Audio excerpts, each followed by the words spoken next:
You're watching or listening to Strangers in Space, and well, here we are, 2 days into November, and this is November's news roundup, so you don't have to.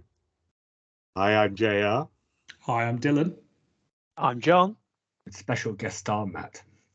Not special no. I mean, if you want to describe yourself as special, fine by me. There's been a lot of news since we last did one of these. A lot of news, as I guessed there would be. And we're going to be back talking Doctor Who like twice a week during the course of this month. So I figured we might as well do another news roundup now. And the next time we do news, that'll be folded into a preview of the specials. And the next time after that, there'll be reviews of the specials. So I guess we'll just keep it moving as we go. And in this one, we also will be doing reviews. But I think what we should do is go through the news first and just kind of tick these boxes off with any thoughts we have on these things. And then we can talk about the actual stuff that's already landed, because 1st of November, sure enough, came and Doctor Who came with it. Brand new sort of canon Doctor Who. Unless you're one of those people who only counts what's broadcast. Maybe that's a conversation for another time. Speaking of broadcast, Dylan doesn't he? He hasn't got any podcasts out of non-broadcast material. No, exactly. I count anything. Yeah. See, the way I defined it was that the primary canon is the television canon because it's a television series. And, well, it's a long conversation that we won't get into now. Speaking of broadcast, the actual broadcast dates of the specials has been confirmed, but we already spoke about this last time. So unless anybody's got more thoughts they want to throw in, I think we can probably move on to the next one on the list, which is more interesting for Matt because you predicted this and lo, it has sort of happened. But you were suggesting that Kate Herron would be the next Doctor Who showrunner. Oh, yeah. Well, perhaps not the showrunner, but she's certainly going to be an announced writer in conjunction with Bryony Redman. But we have spoken on this podcast at length about the notion that RTD might do some Doctor Who, then move upstairs to become a Kevin Feige type character, sort of pulling the strings from above. And if that's the case, and with them now already part of the way through filming series 2, and with presumably, if Russell T Davies does 2 end out, somebody else gearing up to be nominally at least in charge of series 3, then you'd want to have some kind of announcement about that person before it happens. So conspiracy hat on. The reason they're announcing Kate Herron at the start of November, which is anniversary month, which seems like an odd time to put out a piece of news that doesn't need to be announced now, might be because actually in a couple of weeks' time, she's actually going to be fishing around for writers for series 3 or something, potentially. I don't know, Matt, what are your thoughts on that? I mean, presumably you're happy. Yeah, she was really good. I like the style of the first season of Loki. It was good.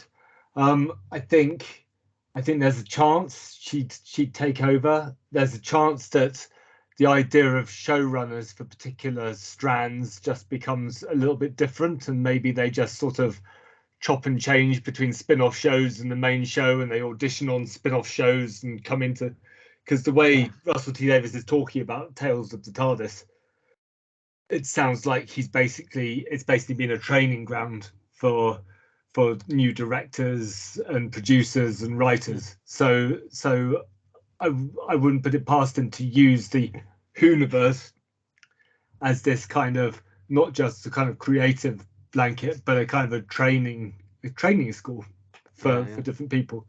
Kate Herron doesn't need training because she's worked with Marvel. So she's a pretty well-known name if you're aware of that. So having said that, any writer is not going to need training, but is going to need assimilating into various different production companies, because everybody's going to have different ways of doing things, aren't they?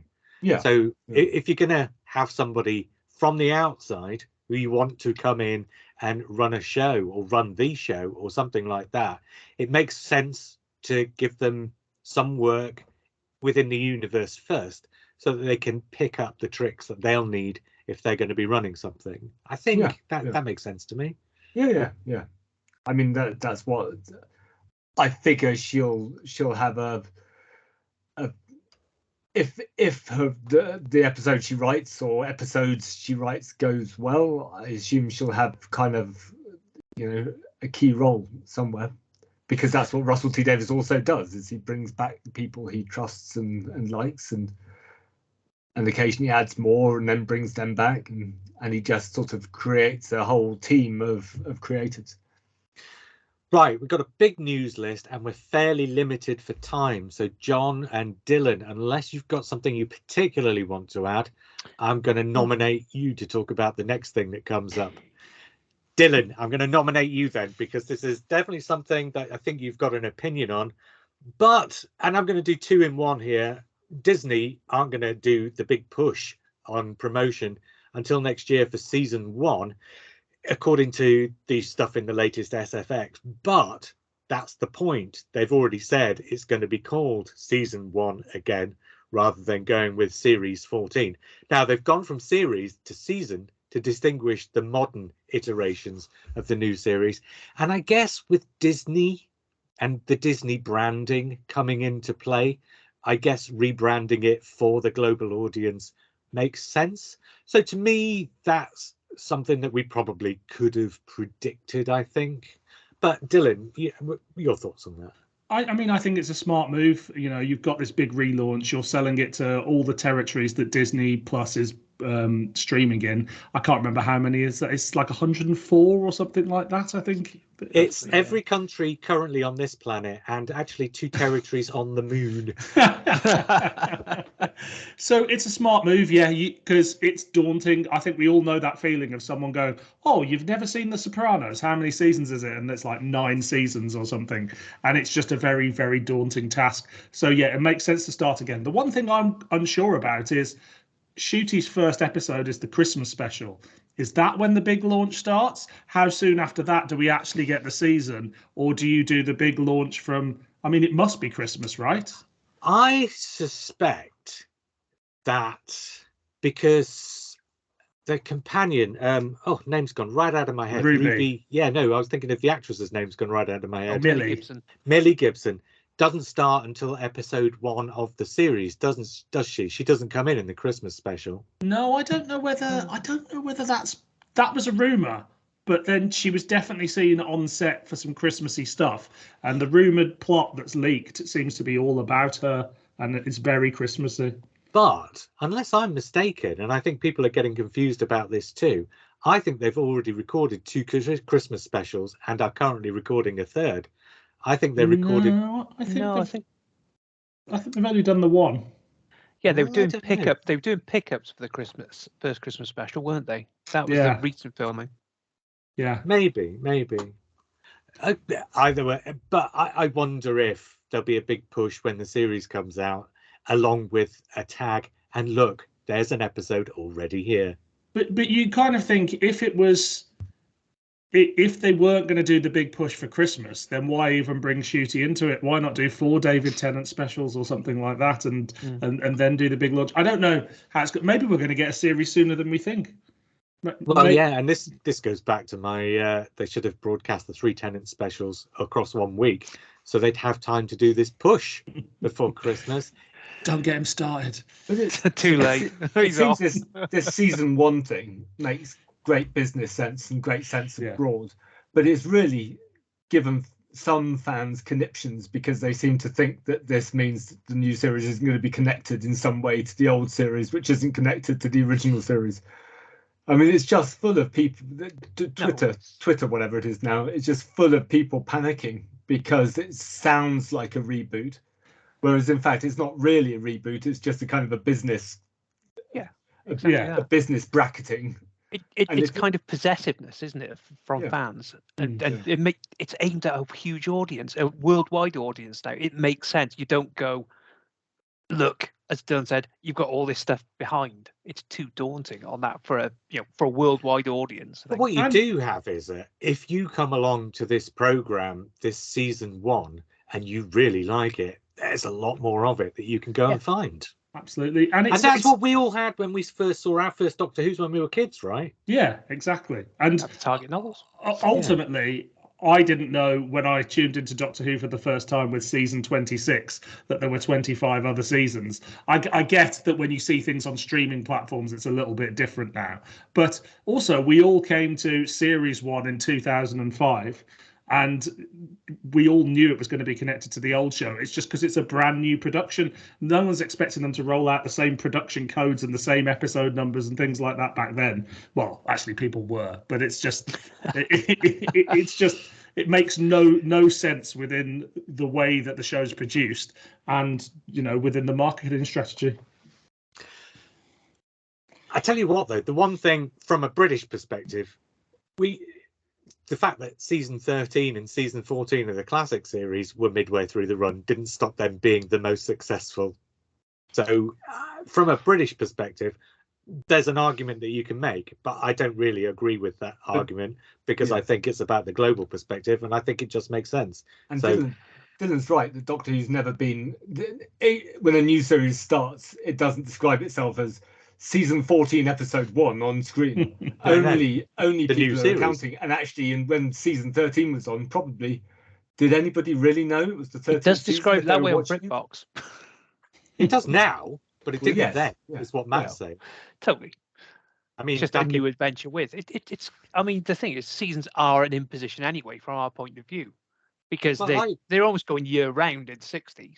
They're not 6 seasons. I can distinctly remember at the end of The Deadly Assassin in 1976, and I'm probably the only one who's old enough to remember this. At the end of The Deadly Assassin in 1976, the announcer, the continuity announcer, said, and Doctor Who will be back in a new season in January with The Face of Evil. He didn't say with The Face of Evil, I've added that, but he announced that The Face of Evil was going to be the start of a new season of Doctor Who. Because there's a break in the season, between transmissions. But he didn't announce which number. No, he did not. Outrageous. So that's kind of the point.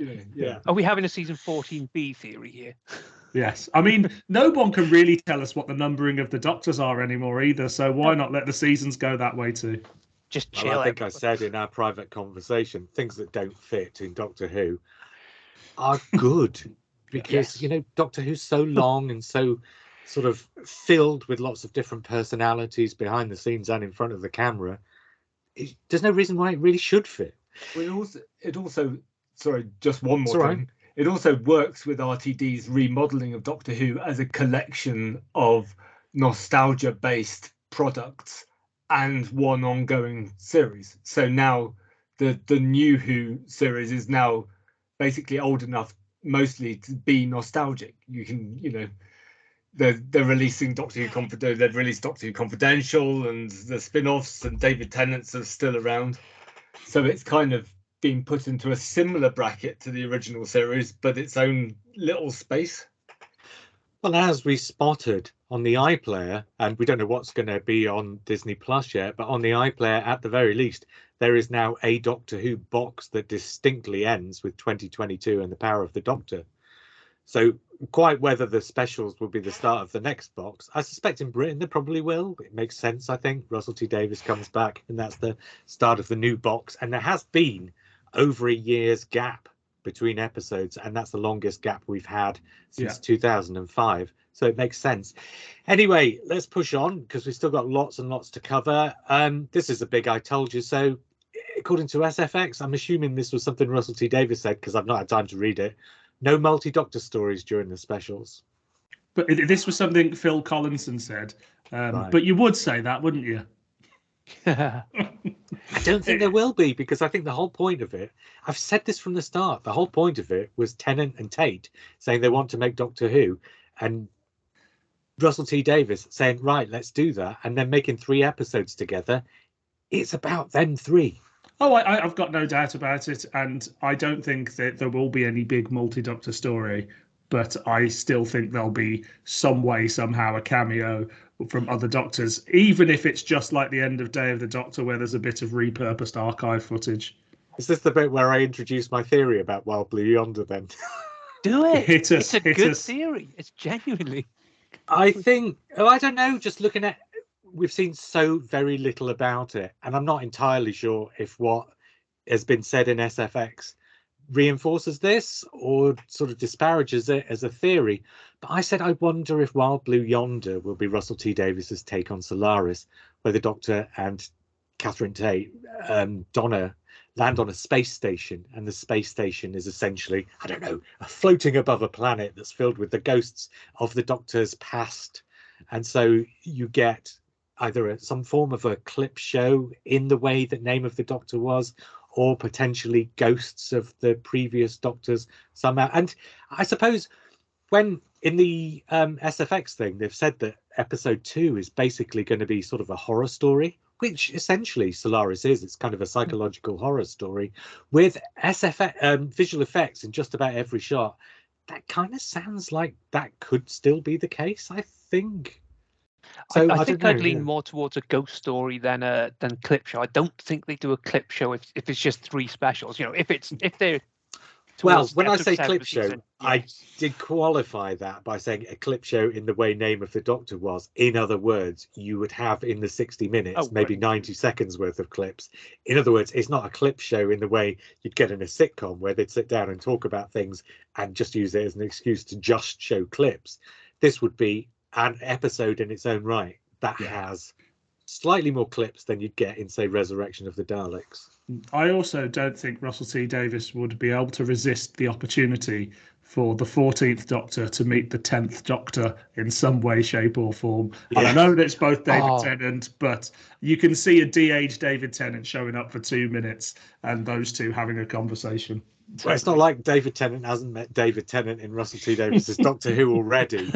I mean, the idea of a multi-Doctor, Russell T Davies doing a multi-Doctor story, he's kind of scratching that itch now with the Whoniverse itself, because he's got more freedom to do spin-offs and Tales of the TARDIS. And watching Tales of the TARDIS, it's clear that like some of them are just basically audition pieces, whether Russell T Davies knows it or not. It's definitely Fraser Hines auditioning for some more Doctor Who at some point, and Nicola Bryant auditioning for Doctor Who at some point. Sophie Aldred doesn't need to because she's already done that, but you know, all of these ex-companions are sort of clearly kind of, you know, interested, and some of them would do well, I think. But all of them are in their 60s, 70s, or 80s, so that has to be taken into account as well.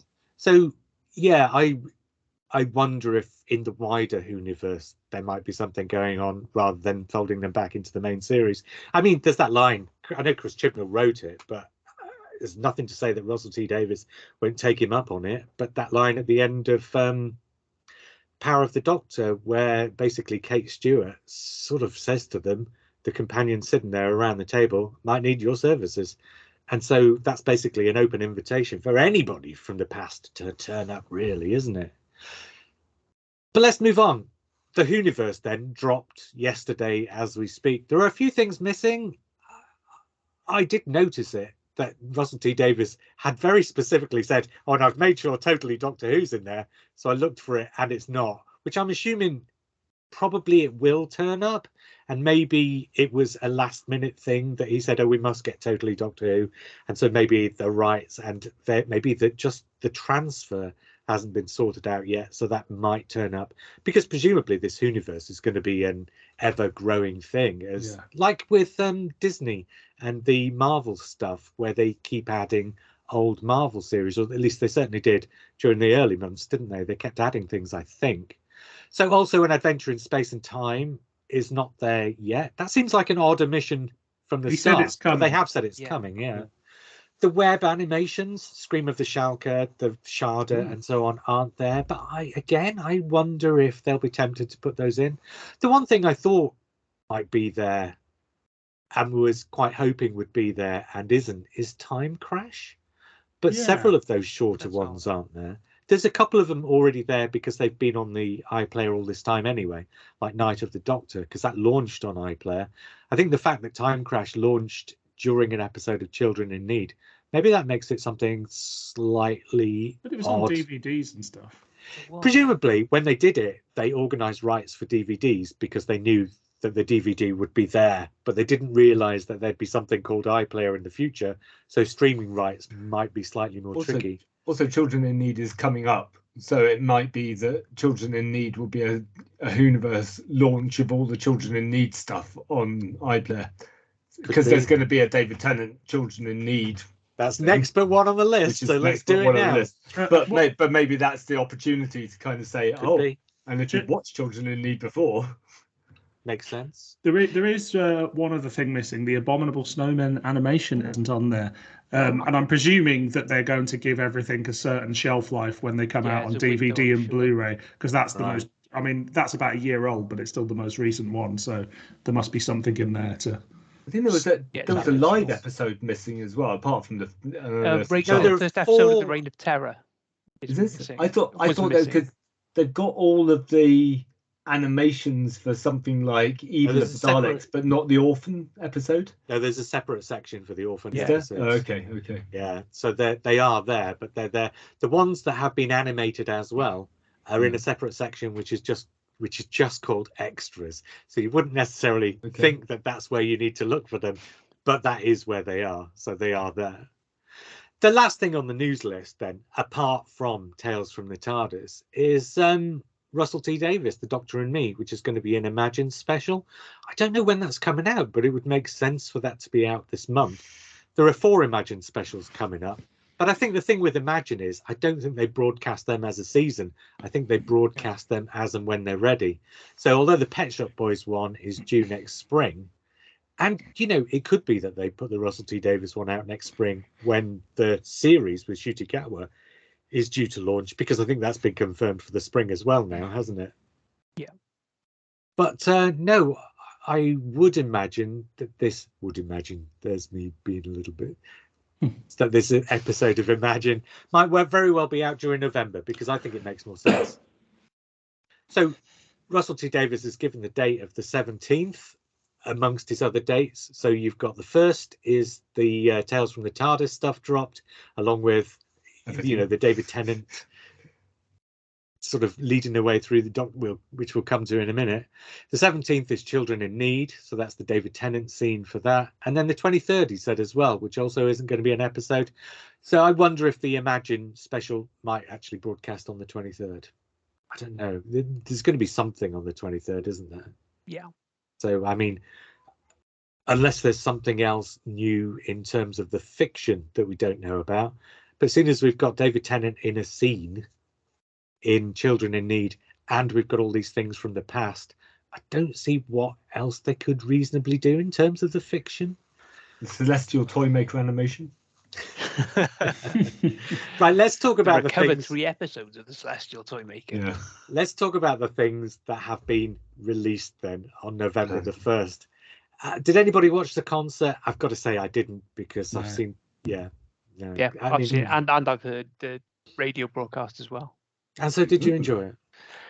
Yeah, I mean, I love the Doctor Who thing, and my favourite moment is Sylvester McCoy getting a huge round of applause just for turning up. That was absolutely lovely, and bodes well for the anniversary month, obviously.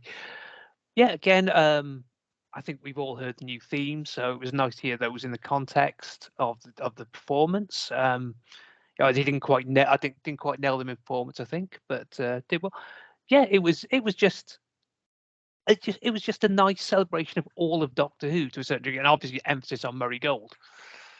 Yeah. Did they play any? Sorry, Dylan, I'll come back to you. Did they play any of Sega Nakanola's stuff? Yeah, there was. Yeah. It's only because I didn't know how well that might transfer to that kind of a setting, and I hadn't heard anything about it. I kind of assumed they ought to. I wasn't sure whether they had, but yeah. Sorry, go on then, Dylan. Mark Donaldson watched it, and he said He said that it wasn't. Who? Sorry. Mark Donaldson from if he wants podcast. To get an opinion on this podcast, he can bloody well be here and give us an opinion. Very true. But he said it didn't feel like it was filmed for television. Like it was obviously filmed for posterity.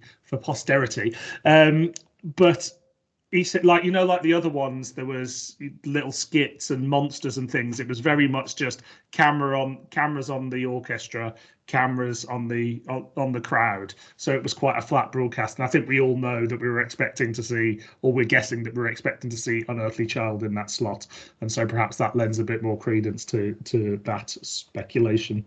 Also, though, this one was filmed for Radio 2, whereas the others were proms. So because of the proms, I suspect there's a budget thing going on, because the way budgets are divided up, it's a lot of the time it's according to channels and things as well as everything else. So I just wonder. Yeah, it was filmed in one of the smaller halls in the Millennium Centre. So that kind of might give sorry. There was a Blur concert for Radio 2 as well, which they also showed on the iPlayer. And again, it was a very small hall. There was only a crowd of 400 or 500 people there, I think, rather than the thousands that you'd expect. And it was literally just 6 cameras pointing at the band. So that is definitely a thing the BBC do now, is sort of relatively small venues, 6 cameras pointing at the band, bang, it's on the Radio 2, and later on it'll be on the iPlayer. So yeah, I don't think I was expecting more of a proms style thing. I think I was expecting this to be more low key anyway. Yeah. The David Tennant thing, then, the name of which has gone right out of my head, and I didn't put it down in front of me stupidly. Talking Doctor Who? Was it Talking Doctor Who? Yeah. Right. I was expecting the way they promoted it, not that we knew about it very long in advance.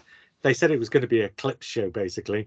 I was expecting it to be clips from the programme. I wasn't expecting him just to be leading the way through a bunch of interviews. No, I think it was always advertised as that. Was it? I misread it then. But it kind of said you would get more of Tennant's responses, and you got a bit of that. And like, it was supposed to be about how he related to what was going on there. There was a bit of it, but I suppose. Do you know how long it was before the first time they actually asked Tennant something, rather than just having him read cue cards to camera? Go on. In a program that was 58 minutes long, it was 17 minutes and some handful of seconds before he actually started talking, as opposed to declaiming. Well, the perception I got was talking about the early series of Doctor Who that he can't remember. He's basically introducing. That's a fair point. Yeah. Introducing things. It's when he gets to the bits that he can remember, which is sort of late Pertwee, early Tom Baker. Then he starts becoming a bit more personal about things and starts relating to them. And then obviously when Peter Davison turns up, he gets, That is true. Diplomatic. But then again, there are bits later on where they're showing him stuff on a laptop and getting him to sort of basically react to them live in front of the laptop. They could easily have done that with the Troughton and Hartnell stuff. So I don't know. I was a little bit disappointed for the first quarter of an hour, and as soon as they started talking to him, I thought, "Oh, thank God for that." Yeah, maybe because otherwise, it's basically a bunch of clips you've already seen, re-edited for an audience, right? Which I like. I like the idea of re-editing stuff for an audience. I've got a little project of my own that I'm just getting started on that does that. It's not Doctor Who related. But I like the idea of doing that because it contextualizes stuff and it kind of gives you a more substantial version of it. Watching 2 minutes of this and 3 minutes of that on YouTube is not really something that appeals to me greatly. So I like it more when things are edited together. So I liked it, but it was 17 minutes before I thought, oh, actually, this is what I wanted it to be, rather than it being something that was sort of like just to the side of what I wanted it to be. Did everybody enjoy it? Yeah. The bit I watched, I enjoyed more than I thought, because basically I've seen enough Doctor Who and I've seen enough documentaries about Doctor Who. Yeah. But the addition of David Tennant watching a documentary about Doctor Who and talking about it, that does make it interesting. And he's clearly got connections with it. So the most interesting commentary I've heard so far has been the David Tennant, Russell T Davies, Phil Collins, and Five Doctors commentary. I just thought that was great, and I wish they'd do that more, just because it gives a different edge to it. Russell T Davies wasn't on that. Yeah. Oh, was it Stephen Moffat? No, it was Helen Rayner. Oh, was it? Well, it was good. Hand your fan card in. But they do that kind of thing on the Blu-rays with the sofa stuff, don't they? Because they do get often crew, cast and crew from different time periods now onto the sofa to watch other people's stuff. So they are doing that kind of thing more. And yeah, Matt, I totally agree with you. Getting people's perspective from outside of the tiny bubble that actually was there at the time is much more interesting, because we've all heard Fraser Hines stories so many times. So getting Fraser Hines to just tell those stories all over again is never going to be as interesting as, I don't know, say sitting Janet Fielding down in front of, an animated Power of the Daleks and saying, what the hell do you make of this? Or, for want of a better example. Yeah, I mean, for me, the best behind the sofas they've done on the whole range was they got Sacha Dhawan and Anjali Mahindra to watch season 8, and you've got Sacha Dhawan is watching Roger Delgado's Master, and you can see him taking that in, and I think you can see that in a lot of that in his performance in Power of the Doctor. Yeah, it's interesting. It's interesting how the Blu-ray extras, and the promotion for the Blu-rays is starting to sort of influence RTD, because those trailers for the Blu-ray, where old companions come back playing themselves and give hints of what they've done, that is basically a template for Tales of the TARDIS. And obviously, Behind the Pete Sofa is a McTighe template for written thing. all of them. yeah, absolutely. Well, this is my big complaint about Tales of the TARDIS. So shall we get into that? Okay. So I'll give my complaint. It's kind of a two-handed complaint first, and we'll get that out of the way, and then we'll say nice things about it, because I don't want to end with a complaint. One, yes, it very much felt like extended Blu-ray promotional campaign. Here's two people that we've got back. We're going to sit them down in this room for 5 minutes so they could introduce an old story. And that felt a bit kind of been there, done that. So, I mean, it was nice to get them back for the anniversary, but it didn't feel novel or imaginative. And then the other thing was, if you sit down and watch all 6 at once, they're all exactly the blooming same as each other. I mean, they even share dialogue, they even share moments, they even share twists and scenes. They basically do the same thing as each other, and they very much reinvent the classic series in a very sentimental version of the Russell T Davies style. Now, that's the complaint. So there is, and I think that's probably fair enough, because what they didn't do was get those characters back and just have them be the characters they had been 50 years ago, 40 years ago. But then nobody's going to be the person they were 50 years ago, No. regardless. Well, I was halfway And through that that's the sentence, entire point Dylan, of it. and what I was going to say is, and 50 years have elapsed since, so you wouldn't necessarily expect that. So what I was going to say is, and this is where a very small team of people have imagined they would be. So I think if you expand the concept and expand the number of writers working on it, then maybe, because they have said it's going to continue, Tales from the TARDIS, it's going to continue to be a thing. They'd like to do more. They haven't said definite. But I think but I think they will. I think they should do. Yeah. Well, they've skipped They Tom would. Baker. They've skipped the Tom Baker years for various reasons, but they're going to have to do something for that. I think the idea is you don't watch them one after the other. They're designed for a 12-year-olds who don't know what happened at the end of the Dominators, say, to have these nice people explain what happens at the end of the Dominators and lead them through. And they're designed for us to get a genuine emotional kick about seeing, which I did, seeing Fraser Hines being quite good as Jamie. And did you not think, Dylan? Oh, that was my least favourite one. I didn't think Fraser Hines could really pull it off anymore. I haven't thought that for many years, but that was definitely my least. The 260s ones were my least favourite. I haven't seen the other. I haven't seen the Peter Purvis one. I did love that Vicky's response to living in ancient Greece, ancient Troy for however many years, was to go far more Scouse than she's ever been. But the ancient Greece, ancient Troy, ancient Purvis, I think is the tagline for that one. Certainly the 3 Doctor ones, they were really well.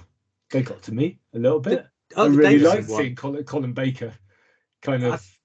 Colin Baker in that jacket really works as well. That suit is a really good look on him.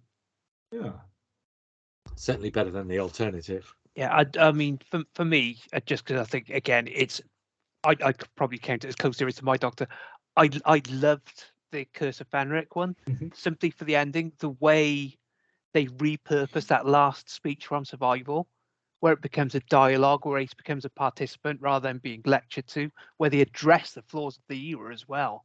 It just makes something that was, a goodbye into a hello and a complete joy. I had a tear in the eye at that. I quite like the set as well. I think the set is kind of, busy and dynamic, and I don't know, it allows them to feel like they're in a bit of Doctor Who, but not really. It's also a very small set, and I wonder if part of the reason for that is that they can just keep the set and use it as and when they need, because it probably doesn't. It's a massive studio, isn't it? The Bad Wolf studio. Yeah. So probably doesn't take up much space within that, because it is pretty tiny. So I don't know, because they filled it with so much ephemera. I should think it's the kind of thing maybe they could keep. I don't know. Depends how often they might think they want to use it. You could switch out depending on which era you've got there. Because I assume that there's not every prop is in every scene. No, they definitely sort of changed some of the props based on who was in there. But you're right, it is a small set, and you can tell it was sort of thrown together very quickly and very cheaply. And I did find, and again, perhaps they're not designed to be watched 6 in a row. Yeah. But I did find myself going, oh, well, this is more of the same in terms of the camera movements. And I know those are the limitations that they're dealing with. But I guess I was hoping for something a little bit more dynamic. That's not to say it didn't push all the right buttons for me. And again, we're also looking at largely a bunch of pensioners in this space, so it's not like they're going to be running down corridors anyway. But it pushed all the right buttons, but it didn't. There was something about it of like, you could only do this as a little online special. This isn't like a pilot for a bigger TV series like some fans are talking about online. You know, even if Sylvester McCoy or Colin Baker showed up somewhere in a series, it's very much going to be in that guise of sitting somewhere and having a chat. It was eminently insubstantial, essentially. The substance of it was you get to see these actors speaking to each other on screen for the first time in 30, 40, 50 years. Or a year. Yeah. But basically, that was the substance of it. And there was no real other substance than that, effectively, because they were there. I mean, they were there to introduce a story. I thought that was the weakest part of it. And I wish that they'd had another idea other than we should use these as ways to get them to introduce stories. Because if they'd have done something else, I think they could have had more variety of interaction. But in every case, after about 2 minutes, you're starting to think, at what point do they introduce the idea that they're going to have to tell a story? And that really kind of spoils them a little bit. You do get the pleasure of watching Peter Davison and Janet Fielding pretending to be sad about Adric's death. Yeah, I know. He loved you, yes, but he was really annoying, wasn't he? That just pulled it back just about. That stopped me screenshotting it and putting it up on Twitter. But the problem was, a problem perhaps was that they are trying to sound sad about Adric's death. But what they're doing is basically repeating dialogue that Russell T Davies wrote for the Christopher Eccleston trailer in 2004. And it's sort of like, yeah, okay, but none of these characters would have or ever did say anything like, and we just kept running. And we were looking for adventures when we were running and all this kind of stuff. I thought that was all right. Yeah. I see. And also, I think the main problem was we've seen Peter Davison and Janet Fielding together as Peter Davison and Janet Fielding, probably more than we've seen them as the Doctor and Tegan. And we know exactly what they're like. So to watch them try to claw back into character. But Davison's fifth Doctor is a bit like the Charlton's second Doctor that changes as he gets older. Davison's fifth Doctor is very different, and I really like that. I really like the fact they were all mergers of their own the actors' personalities and the characters. And I'll tell you what, I think you know how good an actor Pete Davison is. Every one of the modern showrunners has now written a script for him. I tell you what, though, it's a good job that they did the Peter Davison, Janet Fielding one as the first one, because if they'd have done it after the sort of Maureen O'Brien one, and if they'd have done it after the sort of Colin Baker one, it would have ended with Janet Fielding and Peter Davison looking wistfully at each other, remembering Adric, and then a shadow falling across them and a hand coming out and saying, "Can I have my gold star back?" I'm interested. I suspect if they do more, they'll get more ambitious. But I was interested about what Russell T Davies said in SFX about how the sort of place and the purpose behind these will become more clear next season. And I didn't know whether he meant the next season of Doctor Who or the next season of Tales of the TARDIS. It felt like it was part of something bigger. Memory part of the series. Yeah, memory Memory- TARDIS. Yeah, The memory TARDIS it feels like quite a. I mean, it really. I thought it was a really good idea. Really good idea. Well, it was a great Really idea good when concept. Stephen Moffat had it in Heaven Sent. Right. Or It in was a great idea Sherlock when Stephen before Moffat that. had it in Sherlock. Yeah, to be fair. But yeah, it is a really good idea. Yeah, and I think that's what he was talking about. That the memory TARDIS is something he'd thought up for Ncuti Gatwa, for an episode with Ncuti Gatwa. And that's why he suddenly had this as a last-minute idea for the anniversary. Oh, memory TARDIS. What a perfect way to get old Doctors and Companions back, since I didn't bother to think up anything else for them to do over the anniversary until 2 months ago. I mean, that's sort of how Night of the Doctor happened, and the Five-ish Doctors last time. I mean, I know Peter Davison was going to do that anyway. I think it's, to be honest, it's a thing that if we got a little thing of those every year of 6 stories with a bunch of people in character, I mean, that'd do me fine. They push all the right buttons. It's a good way to keep the old Doctor Who people in work, or at least to give fans of the classic series other little new bits of Classic Who without doing the obvious Star Wars thing of de-aging and CGIing and the uncanny valley stuff coming in. And spoon feeding bits of the classic series to people that have never seen the classic series. I think it's a soft introduction to the Mind Robber, or whatever, Vengeance on Varys. It kind of eases people in, and then because I started watching Curse of Fenric after the introduction, and I got like 5-10 minutes through Curse of Fenric before I realised I'd seen it 50 times before, and I knew exactly what was going to happen. I got several minutes, one of them nearly 10 minutes, I think, into both the black and white stories before I decided to get on the fast forward button and get to the end, because time was pressing hard. Conspiracy theory. You want to hear a conspiracy theory? Hit us. Right, Mind Robber was looking really nice, almost like that had been recently upgraded so it could be released on Blu-ray. Yeah, I would concur. Funnily enough. Having said that, Vengeance on Varos was looking bloody awful, almost as if the person who put the editing together had forgotten that they'd re-upgraded it for Blu-ray. So I don't know what happened there, but it looked awful. So yeah, I don't know whether that knocks that conspiracy theory on the head or not, but I would, looking at Mind Robber there, I'd certainly say that looks like it's going to be a Blu-ray soon. It's an interesting choice to only polish up one release for the whole thing, and I don't know where they're pulling their masters from, but you've got to think that the masters already existed somewhere, shape or how, so somebody's had a polish on the Mind Robber since the DVD release. Could it also be a process of replacing them as they improve? Because I saw on Twitter screenshots from one of the stories that looked really awful, like they were taking it from a pre-DVD thing. I think that was Reign of Terror, wasn't it? One of the episodes showed up, and it was Possibly. like a VHS rip almost. Yeah, Oh, really? but maybe they've sort of rushed to get everything, and then they'll gradually like replace ones with better ones. Quite The possibly. faceless ones, which is on Blu-ray, looked pretty shocking as well.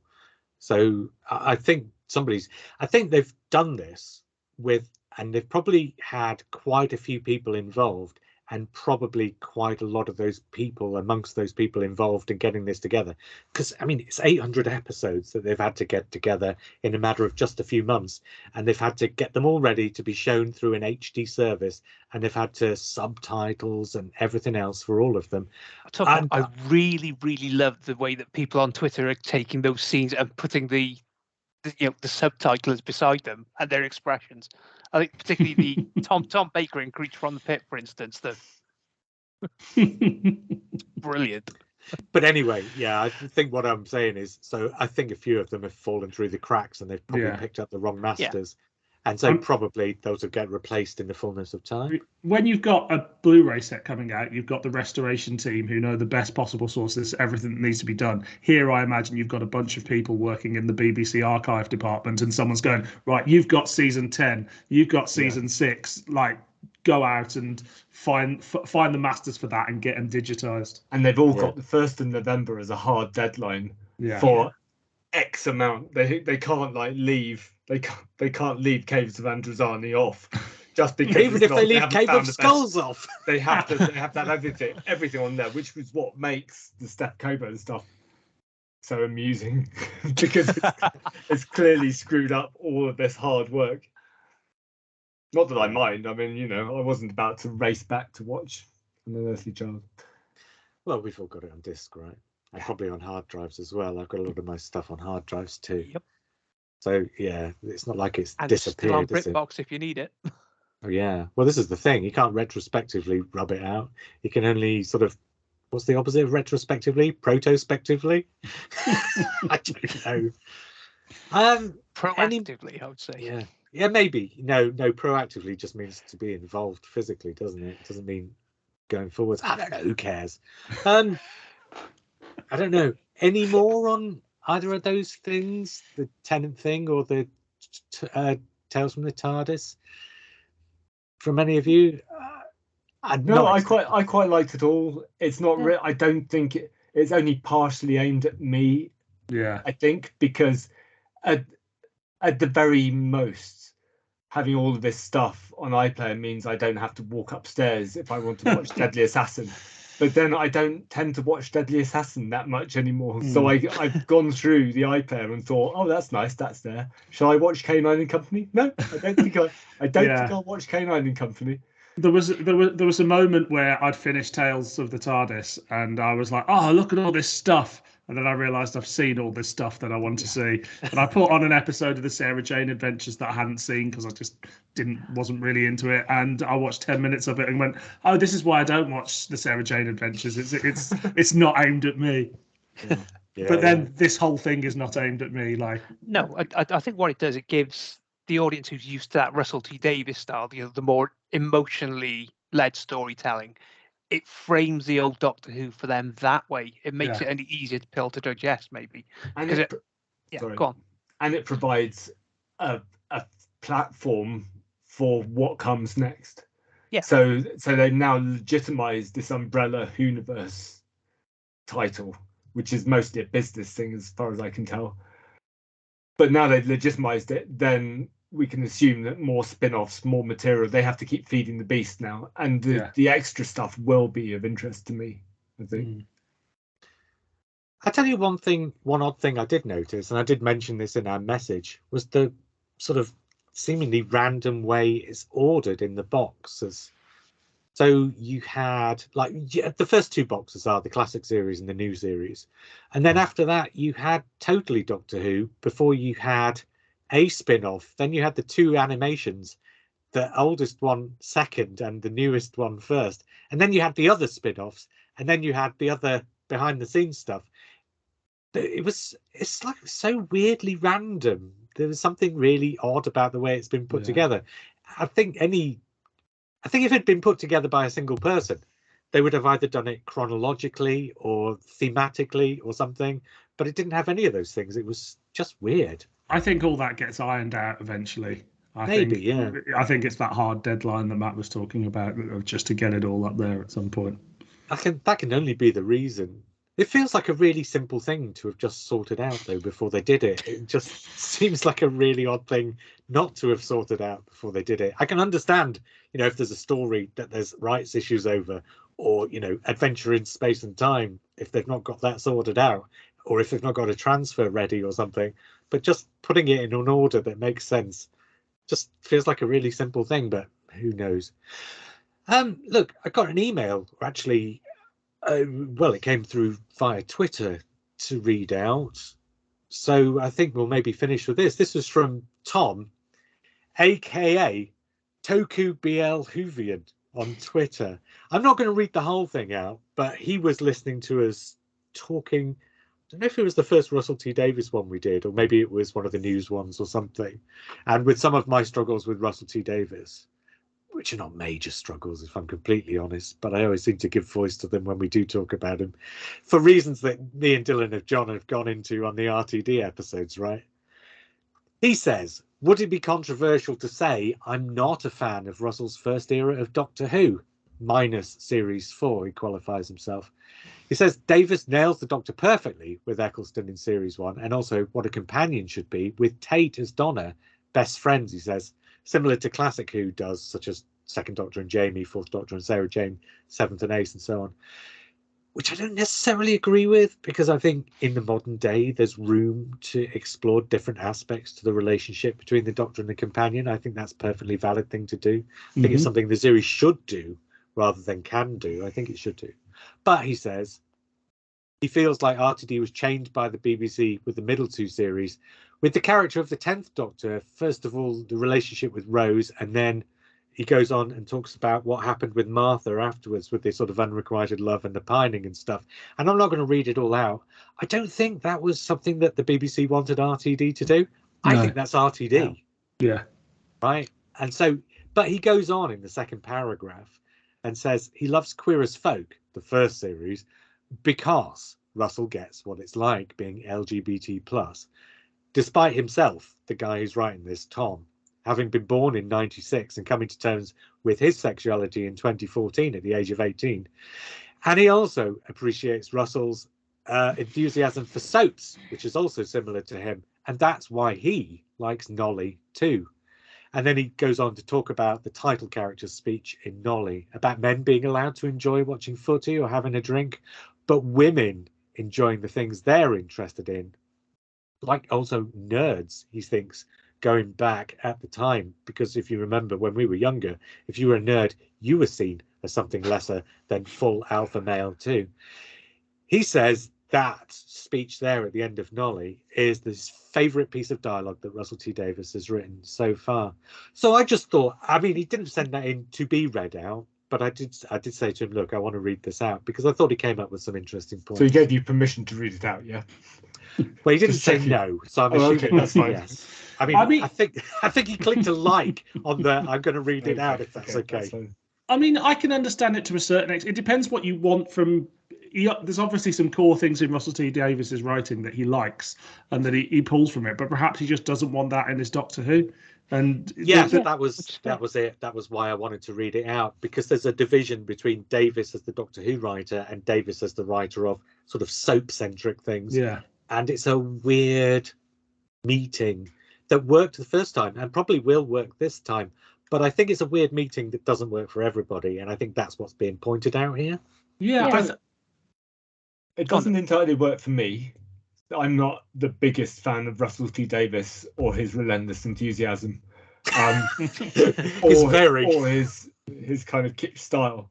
But what I do recognise is I'm in the minority in the country, and with Russell T Davies, there's a really good chance of Doctor Who soaring in the ratings again and becoming a new phenomenon. And I'm kind of content with that if it's going to give Doctor Who the boost to carry on for another 15 years. Oh, Matt said soaring in the ratings, and that's tickled my Fridays versus Saturdays catch up versus live. I'm going to have to do half an hour on that now. Oh, have you started him off again? Matt, don't poke him. You know, we told you about this before. Soaring in the ratings of people's opinions, if not viewing figures. Yeah, he's climbed me down. Let's talk about AI figures. I think we'll talk about viewing figures at some point. Maybe that's a conversation to have afterwards. I don't expect the viewing figures to be what some people think they probably will be. No, I'm going around 5 or 6 million, and I think that once we get a new series, it'll settle around 4.55, something like that. Yeah, I think it'll. I'd say 7 or 8 maybe, particularly for the specials, because they are events rather than regular shows. Yeah, but I think it'll settle.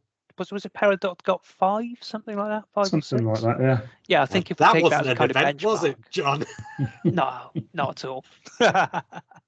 So yeah, I'm thinking 6 thereabouts, maybe for these. Well, we should have a sweepstake on this. Maybe we should. Off the air though, because we've come to the end of our allotted. That's 2 or 3 less than Mark gave time in the right.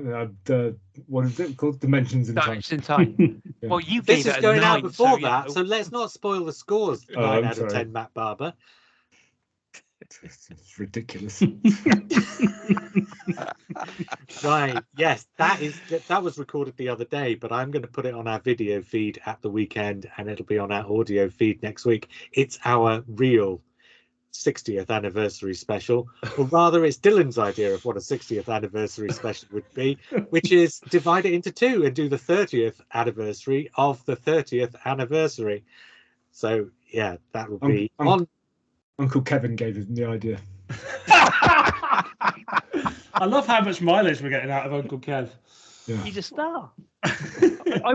You need him on your podcast, though. I want to hear him. So this is. I know it's coming out later. This is going out before that now. I know, but this was my idea for a new podcast. It's all of Doctor Who in the order that you got the Oh, okay. I was really pleased with it.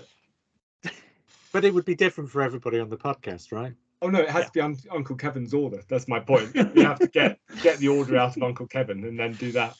Right. I don't think Uncle Kevin can remember the order. We make it up. Don't worry. Uncle Kevin likes a drink. We have ways of getting Uncle Kevin to talk on the podcast. This will be on our feeds on either Friday evening or more likely Saturday. Until then, I was JR. I was Dylan. I was John. And I was Matt. And we will speak again soon.